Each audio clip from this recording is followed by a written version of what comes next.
Leo இங்கே தான் நிற்கிறேன் அவனை பார்த்துட்டு. இங்கே பாரு அலன், எதுக்குடா கூப்பிட்ற? இங்கே வர நின்றுட்டே இருக்கேன்டா. ஓச்சு அண்ணன் கதவை அடைச்சிட்டான். கூப்பிடு லியோ, கூப்பிடு. வழி அங்கே இல்லைடா, அங்கே இருக்குடா வழி.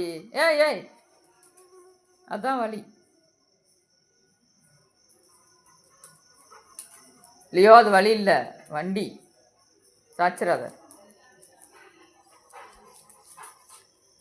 ஐயோ பாவம், ஒன்றுமே சாப்பிடாத மாதிரி தெரிகிறத பாரு. இப்போத்தானே அவ்வளோ சிக்கன் தின்ன, சாப்பாடில் போட்டு பிசைஞ்சு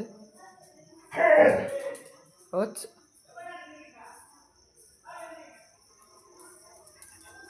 வார் வார் வார்,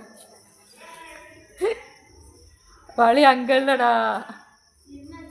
ஐயோ, வீட்டுக்குள்ளே போகிறதுக்கு மறுக்குது.